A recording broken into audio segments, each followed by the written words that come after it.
आज यात्रा का मतलब टिकट, होटल और फोटो हो गया है। लेकिन एक समय ऐसा था जब यात्रा का मतलब था जान का जोखिम, पहचान छुपाना और लक्ष्य सिर्फ ज्ञान। महापंडित राहुल सांकृत्यायन की मेरी तिब्बत यात्रा इसी असली यात्रा की कहानी है। यह पर्यटन नहीं, बौद्धिक अभियान है, खोए हुए ज्ञान को वापस लाने का मिशन। राहुल सांकृत्यायन का मकसद साफ था, बौद्ध धर्म की वे दुर्लभ पांडुलिपियां ढूंढना जो भारत से लगभग गायब हो चुकी थीं, लेकिन तिब्बत के मठों में सुरक्षित थीं। 1929-30 के आसपास उन्होंने यह खतरनाक यात्रा शुरू की। उस समय तिब्बत में बाहरी लोगों का प्रवेश लगभग निषिद्ध था। पकड़े जाने पर कठोर सजा मिल सकती थी। उन्होंने भिक्षु का भेष बनाया और सीमावर्ती इलाकों से दुर्गम पहाड़ी रास्तों के जरिए भीतर प्रवेश किया। सफर आसान नहीं था, लंबी पैदल यात्राएं, कड़ाके की ठंड, ऊंचाई की बीमारी, सीमित साधन और रास्ते में लुटेरों का खतरा। किताब की ताकत यही है कि वह रोमांच को बढ़ा चढ़ाकर नहीं बेचती, वह कठिनाई को सीधा दर्ज करती है। आप पढ़ते हैं तो समझ आता है कि यह जिद थी, शौक नहीं।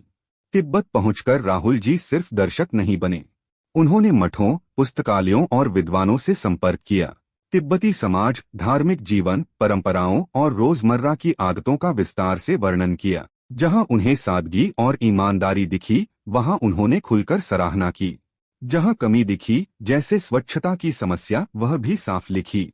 यह यात्रा वृत्तांत की ईमानदारी है, न अंधी प्रशंसा, न अंधी आलोचना। सबसे बड़ा काम था ग्रंथों का संग्रह। वे हजारों दुर्लभ पांडुलिपियां, चित्र और बौद्ध सामग्री लेकर भारत लौटे, जिन्हें खच्चरों पर लाद कर लाया गया। बाद में इनका बड़ा हिस्सा संग्रहालयों और शोध संस्थानों तक पहुंचा। साफ शब्दों में, यह सिर्फ यात्रा नहीं थी, ज्ञानरक्षा अभियान था। किताब यह भी दिखाती है कि एक असली घुमक्कड़ सिर्फ जगह नहीं देखता, वह भाषा सीखता है, लोगों के बीच रहता है और संस्कृति को भीतर से समझता है। राहुल सांकृत्यायन पर्यटक नहीं, सहभागी यात्री थे।